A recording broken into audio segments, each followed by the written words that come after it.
You probably have something basically done sitting on your hard drive or sitting in your drafts waiting to be published. It could be a short film, it could be a YouTube video, a blog post, a set of photos. It's probably ready to go, but it's still not out. You keep telling yourself, maybe if I do A, B, and C, it'll be good enough. It'll be ready to go. If I just do these few last little tweaks, it'll be ready. If you're new here, my name is Jacob. I'm a photographer and director, and I've been stuck in that exact loop as well. Most recently, I found a little bit of a framework that I used to get out of it and release the work that has been sitting on my hard drive for a few years. And I wanted to just come on here and share some of those things with you today. The problem isn't that you're not creating the work. The problem is that it's not being published anywhere, that it's not getting off of the hard drive and out into the world. I know that taking something very personal and a creative endeavor that feels really special and precious to you and putting it out into the world to be judged is a very vulnerable thing. It's really what prevented me from releasing this series of documentaries for the last few years.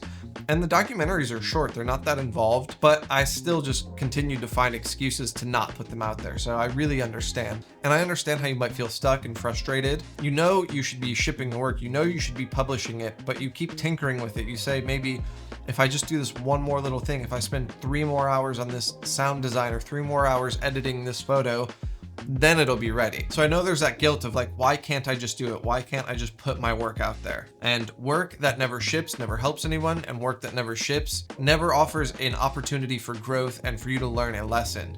If it stays on the hard drive, it doesn't have a chance to fail, and if it doesn't fail, it's not real.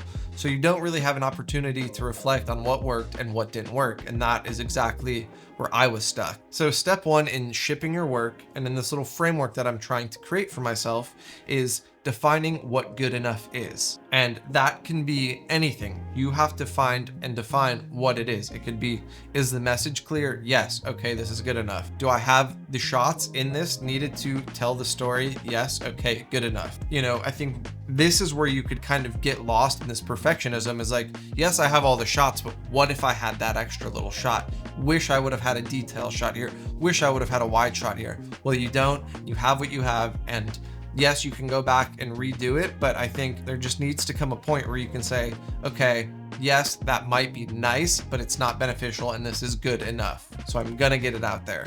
And this isn't me saying like you need to sacrifice your quality. This is saying, okay, if you are struggling with shipping the work and getting your work out there because you are stuck in a loop, you need to define what good enough is. Still chase that excellence, still really strive to push yourself and make things as best as you possibly can, but don't get stuck in a loop of perfectionism like I have. You're not lowering your standards forever. You're just saying that for this one, I'm done and this is good enough and it's gonna go out there and I'm still proud of this and I still believe in this wholeheartedly. And before we get into step 2, this is something that I like to remember. Just because something doesn't go as expected, if a project flops or fails, that doesn't mean you're a failure.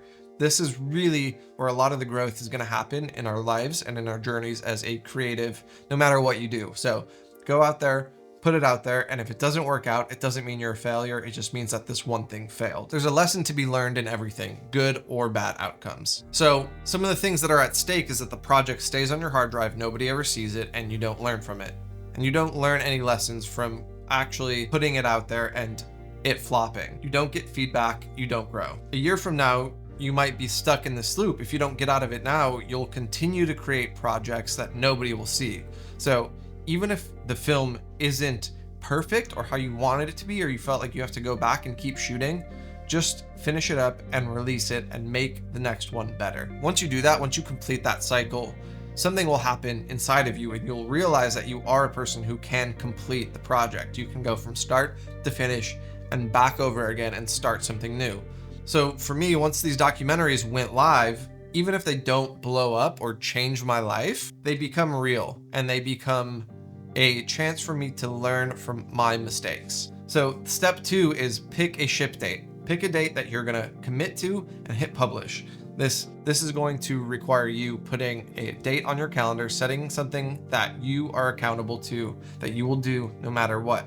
But before you do that, you need to give yourself a little bit of a buffer. You know, maybe give yourself 2 weeks to get all of the extra materials ready. If it's a video, maybe have 2 weeks to give yourself time to make a thumbnail, to get a title and a description, and to get all the captions and the credits ready. Make sure you have your ducks in a row. Make sure you have time to get your ducks in a row before you're just like, okay, I'm gonna you know what, I have this thing, it's 99% done and I'm gonna post it tomorrow, because then you're gonna wake up and be really frantic and gonna be really stressed, and it's not gonna be an enjoyable experience. For me, one of the biggest things was having an external accountability partner, and I asked my girlfriend what her favorite number was. And when she said 15, I said, okay, January 15th, the first episode in this documentary series is going to be published to YouTube.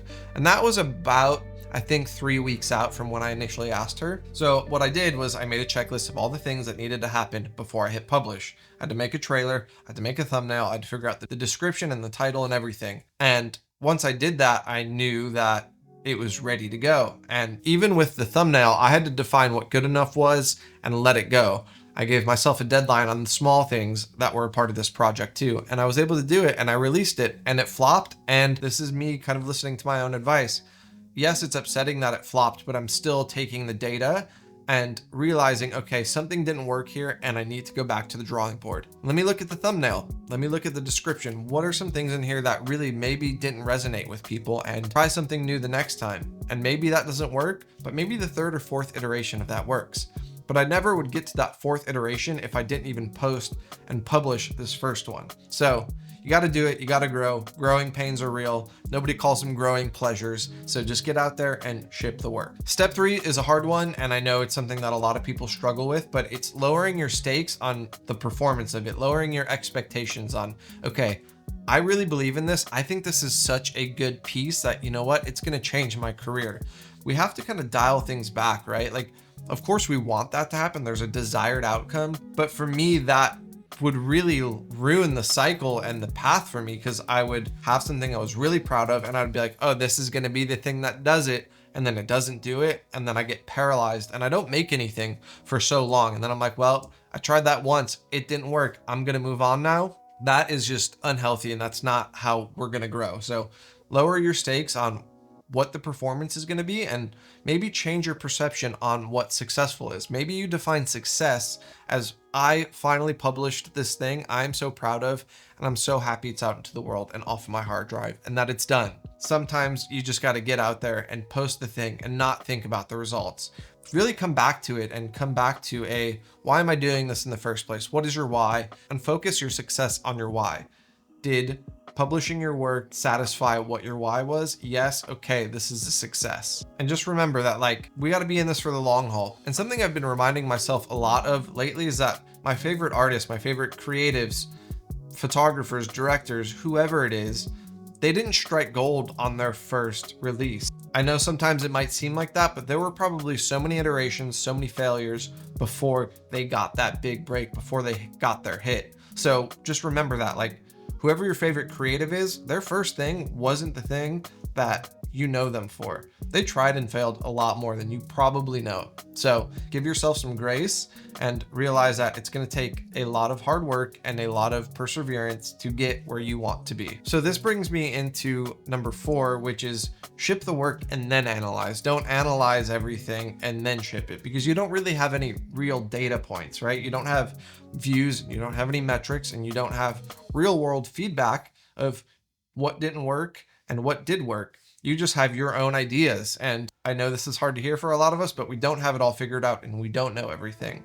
Maybe a thumbnail that you think is so great you made for your YouTube video is just the best thing ever. And a million other people might see that and be like, that is weird. I don't like that. I don't even understand what's going on. We have to get out of our own heads a little bit, but you need real data. So you're going to hit publish, and then you're going to come back to it and be like, okay, wow, this actually did work, or this didn't work. What can I change about it? Be honest with yourself. Like, maybe try to look at things from a little bit of an outside perspective and think, okay, these photos I took and published in this photo book are really great, but you know, now that I think about it a couple months after, I realize that, like, the layout of this and the way that I formatted it could have been a lot more digestible and a lot easier for people to read through. And I'm not saying you have to sacrifice your art and your style, but you know, there is just a way to do things that is a little bit easier for the people who you want to consume it. And a little side note on that, like, we still have to stay true to like what we want to do and what we want to convey. This is not saying that like the audience comes first, because I don't think that's the case. But when you post something and publish something and it flops completely, you have to like be honest with yourself and consider, okay, maybe I just didn't hit the mark on this. Maybe Maybe I'm a little naive. Maybe I didn't think about the right things when I was doing this, but you're not going to know that until you publish it and move on to the next project. And the more you do, the more you create, the more you publish, the more reps you put in, the stronger you're going to get in all of these skills, in your perseverance, in your willpower to just push through and finish a project. So post it, actually publish it, and then ask yourself what worked, what didn't work, and what will I change next time? Analysis after shipping instead of not posting and publishing at all. Get the work out there and then reflect. But you have to publish it. You have to put it out there. Once it's good enough, the work doesn't count if it stays on your hard drive, okay? And at the end of the day, it's helped me. It's something that has furthered me in my career and my path as a director and a photographer. So I'm going to continue on this path, and I'm going to continue to implement this little framework I have for my projects going forward. So this little 4-part framework is something that I did and something that I implemented into my recent documentary series. Like I've said, January 15th was the day that the first episode came out. A few days before that, the trailer was released on YouTube. And at this point, I don't even think it has 100 views. The first episode probably has like 80 or 90 views. And that was really, really bothering me for about a week or so. And I had to sit with him. Before I published it, I thought this was really great. I thought this work and the shots and the story and the message and everything were really wonderful. Why am I letting this flop change my opinion on that? I had to come back and be like, you know what? No, I still think this is great. I still believe in it, and we're going to keep going. Episode 2 is going to be coming soon, no matter what. I'm not letting this failure define who I am. And again, I had to even change my mind on this may have failed, but I don't view it as a failure. I view it as just part of the process. So I defined good enough. I picked a release date and I'm shipping the work. It's getting out there, it's published, I have the dates on my calendar, and no matter what, I'm putting it out there. So even if they don't perform how I hope, they're not just sitting and dying on my hard drive. They're actually being put out into the world, and I'm holding myself accountable to what I've promised myself. So I'm in this with you. This is not me judging you. This is not me sitting here thinking like I know it all. I just wanted to share what has helped me over the last couple weeks take this project from hiding on my hard drive to being published out into the world. So here's my challenge to you. I want you to pick one thing that you have been sitting on, one thing that you've been wanting to release for who knows how long. It could be a set of photos. It could be one photo that you wanted to post on Instagram. It could be a YouTube video. It could be a feature film, anything. Find one thing that you're really excited about, that you really believe in. Define what's good enough for it if it's not already at that point. Set a ship date, set a date you're going to publish it, and put it on your calendar. And again, find maybe a friend or a family member, or even publicly post it online somewhere saying, I am releasing this thing that I really believe in on this date, and I'm sticking to it. See you guys there.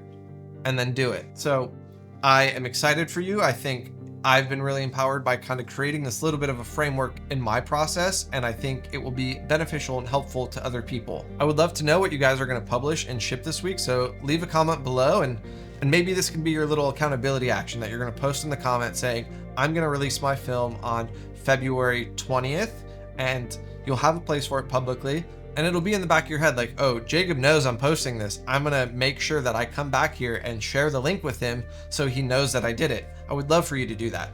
Comment below what you're going to post and come back when you post it with a link, because I would love to see it. If any of this message resonated with you, or you want to see some of the documentaries that I'm working on, or some behind the scenes and how I'm making things, or maybe my next set of photos that I'm going to share on here, consider subscribing. I would love to have you, and I'm excited to go on this journey. All right, I will see you next time.